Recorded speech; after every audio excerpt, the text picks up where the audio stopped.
গড়চুকস্থিত ASDMৰ কাৰ্যালয়ত উপস্থিত হৈছে মন্ত্ৰী জয়ন্ত মল্ল বৰুৱা ৬০গৰাকী ছাত্ৰ-ছাত্ৰীক নিয়োগ পত্ৰ বিতৰণ কৰে মন্ত্ৰীগৰাকীয়ে বিভিন্ন ক্ষেত্ৰত চাকৰি প্ৰত্যাশী ছাত্ৰ-ছাত্ৰীসকলক এই নিয়োগ পত্ৰ বিতৰণ কৰে দেশৰ বিভিন্ন ক্ষেত্ৰত এই পত্ৰৰ জৰিয়তে নিয়োজিত হ'ব পাৰিব ছাত্ৰ-ছাত্ৰীসকল স্কিল চেণ্টাৰৰ কাৰণে এটা ভাল দিন কেইবছৰমান আগৰ পৰা আমি এই নৰ্থ ইষ্ট স্কিল চেণ্টাৰৰ কাম আৰম্ভ কৰিছিলোঁ ছিংগাপুৰৰ এটা প্ৰসিদ্ধ অৰ্গেনাইজেশ্যনে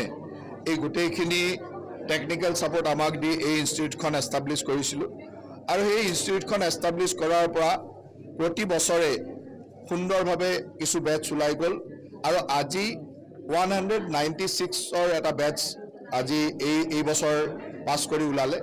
আৰু সেই বেটছটোৰ 60জন যুৱক যুৱতীক বা ছাত্ৰ-ছাত্ৰীক আজি আমি ইয়াত এপইণ্টমেণ্ট লেটাৰ দিছোঁ এংগেজমেণ্ট লেটাৰ আৰু তেওঁলোকে ইণ্ডিয়াৰ বেষ্ট অফ দ্য বেষ্ট কিছুমান অৰ্গেনাইজেশ্যনত যেনেকৈ Trident Hyderabad Radisson Blu Taj হায়াত বা এনেকুৱা ধৰণৰ ভাল ভাল অৰ্গেনাইজেশ্যনত তেওঁলোকে এই ছাৰ্ভিচ ছেক্টৰৰ চাকৰি পাবলৈ সক্ষম হৈছে ইয়াত আমাৰ 4টা কোৰ্চ চলে আৰু এই 4টা কোৰ্চত আমি 400 প্ৰতি বছৰে এডমিশ্যন দিব পাৰোঁ